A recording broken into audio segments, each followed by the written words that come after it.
नमस्ते साथीहरू, यस Lok Sewa tips YouTube च्यानलमा तपाईँलाई हार्दिक स्वागत गर्न चाहन्छु। आज 2077 माघ 28 गते बुधबार गोरखापत्र ज्ञानसागरमा प्रकाशित महत्त्वपूर्ण प्रश्नहरू लिएर आएको छु। यस भिडियो अन्तिमसम्म हेरी यस च्यानललाई लाइक, सेयर, सब्सक्राइब र नजिकै रहेको बेल आइकन दबाउन नभुल्नुहोला ताकि नयाँ नयाँ भिडियो अपलोड गर्न साथ तपाईँलाई नोटिफिकेसन प्राप्त हुनेछ।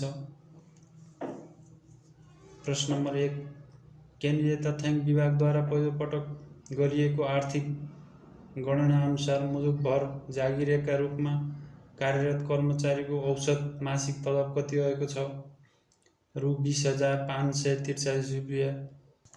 भने धेरै तलब वितरण हुने प्रदेशहरू: प्रदेश नम्बर 1 मा 63 अर्ब 60 करोड, प्रदेश नम्बर 2 29 अर्ब 57 करोड, बागमती प्रदेश 2 खर्ब 26 करोड, गण्डकी प्रदेश 34 अर्ब 59 करोड, लुम्बिनी प्रदेश 34 अर्ब 27 करोड, कर्णाली प्रदेश 7 अर्ब 37 करोड, सुदूरपश्चिम प्रदेश 15 अर्ब 2। त्यसै गरी धेरै तलब वितरण हुने जिल्लाहरू: काठमाडौँ 1 खर्ब 40 करोड, ललितपुर 31 अर्ब 93 करोड, मोरङ 20 अर्ब 91 करोड, रूपन्देही 18 अर्ब 45 करोड, कास्की 18 अर्ब 31 करोड। यो क्रमशः मिलाउनुहोस् भने पनि आउन सक्छ साथीहरू। धेरै तलब हुने जिल्ला कुन हो भने पनि सोध्न सक्छ। त्यसै गरी कम तलब हुने जिल्लाहरू: पूर्वी रुकुम 10 करोड, मनाङ 10 करोड 30 लाख, रसुवा 17 करोड 30 लाख, डोल्पा 19 करोड 50 लाख, हुम्ला 29 करोड 80 लाख। त्यसै गरी प्रश्न नम्बर 2, जनकपुर जयनगर रेलवेमा 2वटा रेल पुनः सञ्चालनमा कहिलेदेखि आएको हो? 2077 असोज 3। प्रश्न नम्बर 3, नेपालको आधुनिक परराष्ट्र नीतिका प्रवर्तक भनी कसलाई चिनिन्छ? राजा महेन्द्र। भने परराष्ट्र नीतिका प्रवर्तक चाहिँ बडा महाराज धिराज पृथ्वीनारायण शाह रहेका छन्। त्यसै गरी प्रश्न नम्बर 4, विदेशी नागरिकका लागि गोल्ड भिसा कार्ड भिसा सुरुवात गर्ने देश कुन हो? UAE। प्रश्न नम्बर 5, महिलाले बोलेको सुन्ने तर पुरुषले बोलेको नसुन्ने रोगलाई के भनी चिनिन्छ? रिभर्स स्लोप हेयरिङ लस, चीनमा देखिएको। प्रश्न नम्बर 6, ग्रामी अवार्ड कुन क्षेत्रसँग सम्बन्धित छ? सङ्गीत। यो अवार्ड पहिलोपटक सन् 1954 मे 4 मा प्रदान गरिएको। यो पनि महत्त्वपूर्ण छ साथीहरू, लोकसेवामा धेरैचोटि सोधिसकेको छ। त्यसै गरी पोताला दरबार कहाँ रहेको छ? लासा, चीन। भने चीनको स्वशासित प्रदेश तिब्बतको राजधानी लासामा भएको यो दरबारको प्रारम्भिक निर्माण सम्राट सञ्जन गम्पोले सन् 637 तिर गरेका थिए।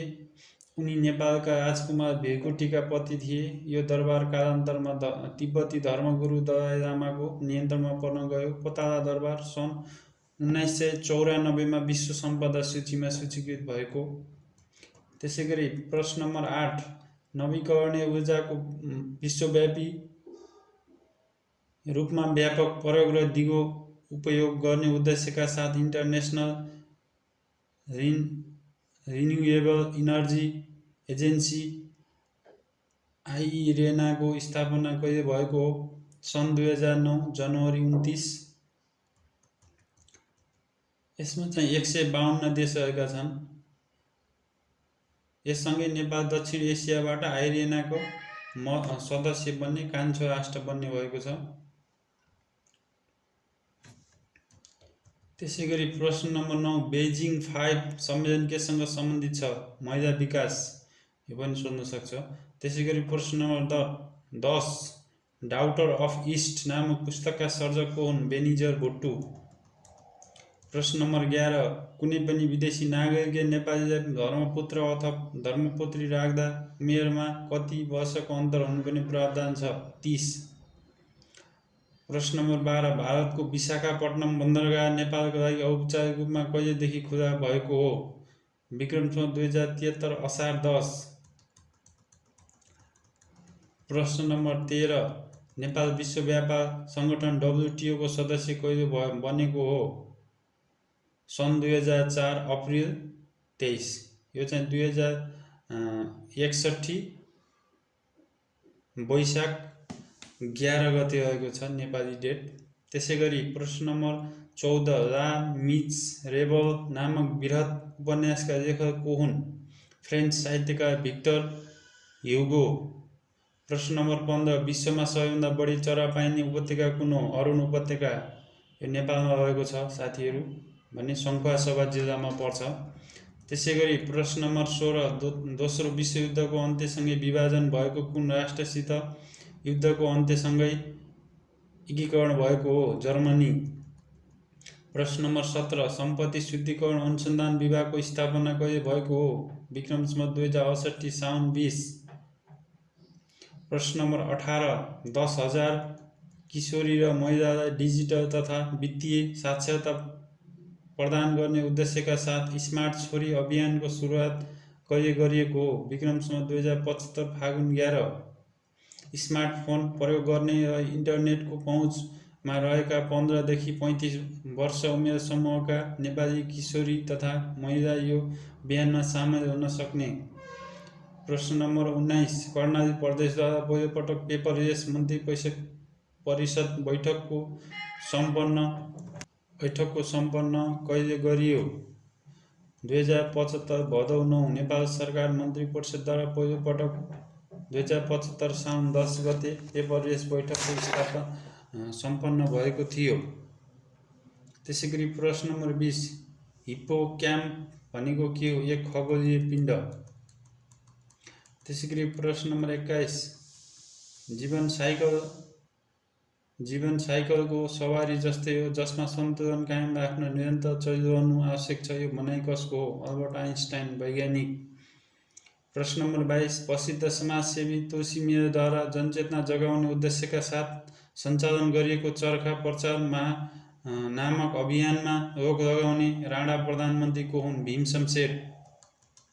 प्रश्न नम्बर 23 नेपालमै पहिलोपटक वंशाणुगत रोग परीक्षण गर्ने प्रयोगशाला कहाँ स्थापना गरिएको छ? वीर अस्पताल स्थापनाको 127 वर्ष उमेर पुगेको उपलक्ष्यमा सो ल्याब सुरुवात गरेको थियो। प्रश्न नम्बर 24 आयामेली कवि भनेर त्रिविक्रम नेवाङ बैरागी काइँलाई चिनिन्छ भने आधुनिक कवि भनी कसरी चिनिन्छ? गोपाल प्रसाद रिमाल। यो पनि एकदमै महत्त्वपूर्ण छ साथीहरू, लोकसेवामा धेरै पटक सोधिसकेको छ। त्यसै गरी प्रश्न नम्बर 25 सार्सको पुरा रूप के हो? Severe acute respiratory syndrome. त्यसै गरी प्रश्न नम्बर 26 भारतको उत्तर प्रदेश राज्यको आग्रा स्थित प्रसिद्ध ताजमहलको निर्माण कसले गरेका हुन्? मुगल शासक शाहजहाँ। मुगल शासक शाहजहाँद्वारा आफ्नो रानी मुमताजको सम्झनामा बनाएको यस महलको डिजाइन पर्सियन मुस्लिम वास्तुविद उस्ताद अहमद लाहोरीले गरेका। यसको निर्माणको अवधि सन् 1632 देखि 1648 रहेको। विश्वका 7 आश्चर्यमध्ये पर्ने ताजमहल सन् 1983 विश्व सम्पदा सूचीमा सूचीकृत भएको। The jewel of Muslim art in India पनि चिनिने यस ताजमहलमा वर्षेनी 1 करोडभन्दा बढी पर्यटकले भ्रमण गर्ने। आजको लागि अन्तिम प्रश्न पेट्रोलियम निकासीकर्ता मुलुकको सङ्गठन ओपेकबाट अलग हुने घोषणा गरेको राष्ट्र कुन हो? कतार। यसका प्रस्तुतकर्ता टङ्को केसी रहेका छन् साथीहरू। यस्तै नयाँ भिडियोको लागि यस च्यानललाई सब्सक्राइब गर्नुहोला र नजिकै रहेको बेल आइकन दबाउन नभुल्नुहोला ताकि नयाँ भिडियो अपलोड गर्न साथ तपाईँलाई नोटिफिकेसन